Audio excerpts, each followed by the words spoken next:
Hey, welcome to History Chats this afternoon, or whenever you're watching this, I guess. That's how recorded video works. Hey, we're gonna get started in just a couple minutes here. I'm just gonna, make sure all the audio and uh, stuff is working, make sure I have everything set correctly, and let people get a chance to join.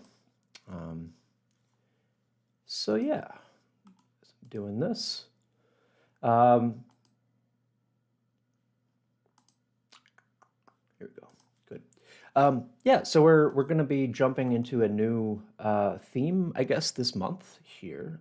If you didn't stay to the end last time or see our posts or whatever, or newsletter, we are doing kind of an interesting concept here, which is to look at the history of Wausau, to sum up the 150th anniversary of the city as we bring to us this to an end and look to a new year. But the year of the 150th anniversary of Wausau, hey, could we sum up the city in 5 pictures, 5 representing 5 different eras? There happens to be 5 weeks in December, and that's going to be what our attempt to do today, or this week, this month, starting today and this week. Yeah.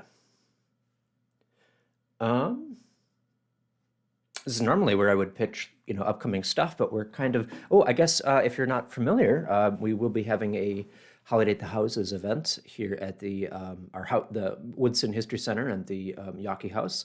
It's all decorated for the holiday season, and we're going to have a bunch of different, music and dancing and displays. We're featuring some interesting collections from members of the community over the course of the day. So if you're interested in that, I know December is always kind of a difficult, busy time of the year, but that's going to be coming up pretty soon here, just next week, Saturday, the 10th. So yeah, if you're interested, again, looking for something to do, there's that. But anyway, we can just jump into it. Hi. I don't think I need this. So, like I said, this week we are jumping into a 5-week attempt to try to sum up the city of Wausau's history. Basically, over the last year, we've been really great opportunity to work with folks across the region in media and all sorts of groups to bring the history of Wausau alive as part of the 150th anniversary. And every once in a while, I would be working with these folks, and they would say, "Hey, could you just send us a couple images that sum up the history of Wausau?" And understand that the intention there, but it's kind of laughable. For us having hundreds, thousands of images that all do a great job of summing it up. How do you sum up 150 plus years of history? And so we were kind of, thinking about that, and Gary and I were sitting figuring, okay, what are we going to do next month for December and history chats? And what if we did our best? Maybe some of these we already, we have an image that represents the era. We broke it up into 5 eras for each week. Some of them may have one image. Some of them maybe have multiple images. We'll have to see as we go how everything unfolds. So that's the basic setup here. But today we're starting at the beginning chronologically. That's usually a good place to start. Early history of Wausau. How are we going to sum that up? Well, this is actually one of the benefits here of the early history. There's a lot less photographs to have to sort through. Today there are probably more. The people currently in the building that at the History Center are probably going to take more pictures with their phone cameras than were taken of the entire history of Wausau's first 20, 30 years. Scale is a thing. That being said, I originally, when we were kind of thinking about this one image came as an interesting story, came to mind. And so I'm going to use this image. This is a picture taken in 1867. So this is actually before Wausau is a village at this point. It's not a city. But as we'll see, it does a good job explaining kind of what's happening. So what is this? This is a photograph, right? You can see on the foreground here, there are logs that have been cut that are stacked. The Wisconsin River kind of flows behind these guys before the buildings. So we're on Clark Island. So we're on one of the islands. We're looking towards the east side of Wausau. And this gives you a kind of sense of how, I mean, it compared to what we have today, or even what you'd see in 10, 20, 30 years, this is a very small community, and yet it is, pretty well built up. There's a lot of buildings here. And it gives a little bit of an insight. You can see some clothes, some stuff hanging out here just across the river. All of these people, there's some younger kids in here and some adults that are sitting on these logs. Also gives a really kind of interesting perspective on the logs. These are not atypical for what would have been pulled out. And of course, Wausau during this period, as with much of the central Wisconsin, the Wisconsin River Valley, we are full in on logging and not much else, which is, that's what happens. So let's dig into this and why this is an interesting story. So you get the perspective. I think one of the things that, I was going through our collections and what images are out there that have been reproduced, or we have originals or whatever, where they come from, of this era of Wausau through the 1870s. And again, not a lot of them, but all of them, most of them, seem to really put the focus on the river and logging. Again, that's the way people got around. There was no railroads or highways to get here at this point, so we were going up and down the river. That's where the lifeblood of the industry was. Logging was it. But it doesn't really sum up the city. The city is the people, and believe it or not, this is actually, I think, arguably I could do, take some of the other photographs and do them as well, but this is the one that I decided to go with. So why? Not only do you get the sense of the people here, which is kind of cool. I know a little bit about this. Now, normally looking at this is, you could show this to somebody and say, hey, this is Wausau. And they would go, okay. I mean, you could do that to me if I hadn't done some research over the last few days. The buildings in the background don't particularly look very landmarky. None of these are in existence today. None of them existed, turn of the century. I would imagine there's very few of these. The skyline would have looked very different. But back in 1922, 100 years ago, the Wausau Daily Record-Herald did a whole anniversary edition for the 50th anniversary of the city charter. And of course, today we're celebrating the same thing, just 100 years after that. As part of their celebration, they had this big edition, and they went through a lot of the history. And so on the very first page, they reproduced some great pictures. Again, great pictures from this era. But down in the bottom left corner is a very familiar picture. That is this one. And they had some text explaining it. So they say that this is showing Shingle Street near Washington Street. Shingle Street derived its name from the number of shingle plants located on the street. In the foreground, it can be seen the place on Clark's Island where they used to bank, bank up logs in those days. So as they would take logs down, they would, stack them, right? And lots of shingles, of course, being one of the byproducts of the lumber industry. So it makes sense.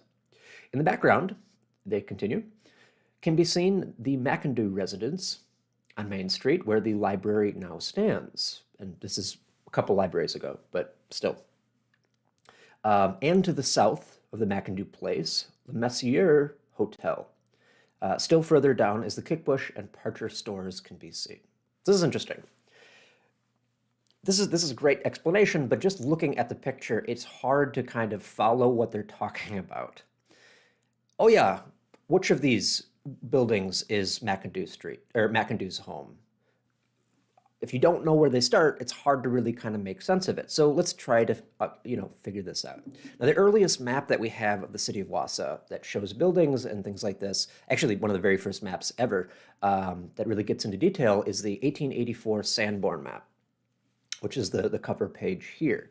So if we kind of zoom in here, I'm guessing that more or less we're looking at this angle, right? So you get Washington Street, you get First Street, which at that point earlier was called Main Street. And although you can't really tell here where the railroad would go, just basically making the other side of that first block along the river, that would have been Shingle Street. And we're looking from Clark Island over Now, obviously, some of this stuff is not going to be as it was if we actually look at the page showing where the buildings are. A lot of these buildings are not yet there in that picture that we're looking at, but we can look at some of these things. So to start with, there is this hotel here. Now, by 1884, they were calling it the Lake Shore Hotel or House, but this is Le Messier's house. I've also seen it described as, or going by the name Lake Superior House, but nevertheless, this is owned by John Le Messier. He had come up to Wausau around 1846, is I believe where he came in, having brought his family, one of the first families. When he arrived, basically he took a covered wagon, being drawn up the roads until they got to like Stevens Point, and then they sent the family up on a canoe, and then he came back and went the rest of the journey. And when they arrived, his wife was the fourth woman in the city of Wausau. Well, white women, of course, not counting Native Americans, who were about. So pretty early. What I love about this is, so by 1853, he has opened up this hotel. It's the biggest and most impressive complex. You can see this is the bird's eye view map. It's a drawn map of 1879. It's a little earlier, but we also have to take this with a grain of salt because the artist made a lot of artistic liberties here. For example, there was no bridge here. He just thought that it would be cool if there was a good bridge here.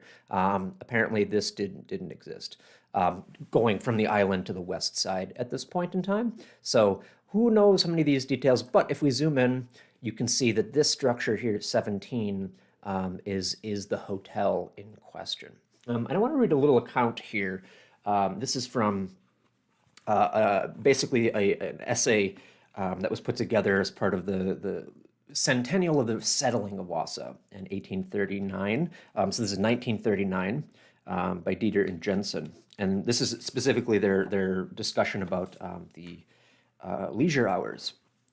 So to kind of open things up, and I don't know if this is the opening of the hotel or if it was just after they got started, but they decided that they were going to invite the city of Wausau, everybody who lived here at that time, which would have been a couple hundred people at maximum, to come to the hotel for a ball. Specifically, and I don't think this was like because they were very political, but it was an inauguration ball for the inauguration of President Franklin Pierce. But I think that just kind of was like, here's an excuse to get together, right? So they note that there was an invitation that was sent out saying, invitation to inaugural ball. The company of yourself and lady is respectfully solicited to attend a ball in Wausau on Friday, March 4th, 1853, at the house of John Le Messier. Music by M. Rousseau's band. And I'm just going to keep reading here because it's a really well-written bit that gives you really an insight to what life was like at this time. All Wausau attended the festivities. The women decked out in voluminous calico dresses, shawls, and bonnets, or, if they had been lucky enough to arrive with their trunks, perhaps a silk hoop skirt and embroidered bodice. The men, mostly in overalls, especially washed for the occasion, colored shirts, and high boots.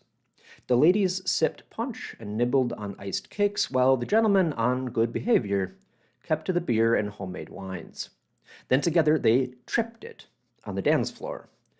Popular music of the period included the Virginia Reel, the President's March, the Irish Trot, the Devil's Dream, the Irish Washerwoman, Cheat the Lady, and Pop Goes the Weasel. The promised band consisted of Mike Rousseau, his unbeatable fiddle, and his resounding voice which called out the figures of the square dance or quadrille above the joyous squeak of the strings. Hereafter, dances were frequent occurrences, and the young people had their part in the social life. And then they go on and continue a little bit here, but I think it's really interesting because up until this point, there wasn't a lot of opportunities to get together. I mean, again, it's hard to put yourself in the modern era to go back and try to figure out what it's like then. There was no easy transportation. It was a 3-day journey from here by road to Stevens Point at this point in time. And actually, yeah, that was even, is a 3 day, right? It would be 2 days in a couple years when they got a road to Mosinee. This is really early on. They're very isolated. This is a very tight-knit community. They worked very hard just to survive at the edge of, the wilderness, as they would have seen it. And every once in a while, they decide, hey, we should get together and blow off some steam. And that's, it seems kind of simple to be, hey, Mike Rousseau is bringing his fiddle and he's going to, squash, call it a square dance. But that was the height of entertainment. That kind of gives you an idea of what it was like at the time. So that's why this building is kind of interesting that they noted. There's also this building. I'm pretty sure it's this building. It says stone bead drawing, although they colored it as though it was a wood frame. I don't know. Anyway, point is this appears to have been Walter McIndew's house. McIndew was the sort of, if we would have panned, from that picture that we're looking at, we would go on a little bit south, a little bit to the right, you would have seen McIndew's mill down there. I think it was McIndew's mill. Maybe that was Alexander Stewart's and McIndew's was the other side. Either way, not too far off. He was one of the first people. He came not too long after John Le Messier brought his family up. He too brought his wife Catherine, somehow convinced her to come up and make a life here. And they did just that. And he ended up representing the area down in Madison in the legislature. And in fact, is the man responsible for the creation of Marathon County. He had it separated from Portage and decided, our county seat ought to be here in his home of Big Bull Falls at that point, but he also gets to choose the name, and so that we by this point go by Wausau. So another interesting note there, and then of course they talked about the Kickbush and Parcher stores. Kickbush is of course a familiar name to many people. August Kickbush's store, which becomes a grocery store, kind of specializing and has continues long after the 1860s. Parcher, I was kind of surprised to see his name. I didn't know that he had a store, but I'm pretty sure that would have been what is a couple years later here known as a farmer's stable, which is kind of cool. So yeah, also note that the buildings in between here are saloons, a lot of saloons. That doesn't change for a while. But in general, like, there's a lot of other buildings here. Like, I can kind of figure out, I think this is then probably the, here, let me put the laser pointer. This is probably the Messier house. One of these buildings here is probably McIndew's mill. And then you can see over here, Kickbush grocery store, and then probably, it's kind of hard to say, but Parcher would have been down here too. So, but I mean, there's also a lot of buildings in between here. Even the short time from 1867 to a little over a decade. City Hall's here. There's all sorts of other mills. Again, if we look at this, there's a lot more. If you were to stand on the banks of Clark Island and reproduce this today, or even just a couple years later, the city has changed and things have moved. So that's part one of the story. Here's this image. Here's what it represents, right? I'll turn the pointer off for a second here. But there's more to it. And the reason that I wanted to talk about this isn't just because of the picture, because of the format of the picture. Because this isn't just any picture. This is a postcard. Now, of course, the original picture was reproduced for this. But these are postcards.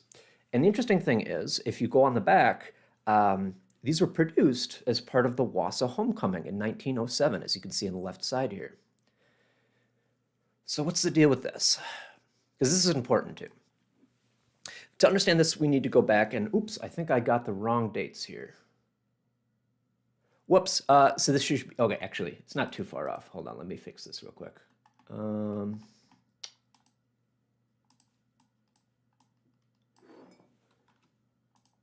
Definitely be worth it. Here we go. Yeah, 1900, 7 years off. It's pretty close. Yeah, so in 1900, a bunch of people got together and they were like, hey, we like reminiscing about the old days. These people, maybe some of the people who had been, here, pictured sitting here the people living in these houses, they had become a little bit nostalgic. And so they decided, hey, let's have a club. These were kind of popular at the time, the turn of the century. We had stuff to talk about, reminisce, get nostalgic. And so they create the Old Settlers Club, which basically, and they have a list. To join, you had to have been living in Wausau before 1870. And of course, it's not a huge number of people, but hey, let's get together. They would have a business meeting, and then they would throw basically a party at the final day of the county fair, and that would be an opportunity for people to get together and reminisce and talk about good old days. So they do this in 1900, and they continue to do it for a couple days until, well, or a couple years until 1907.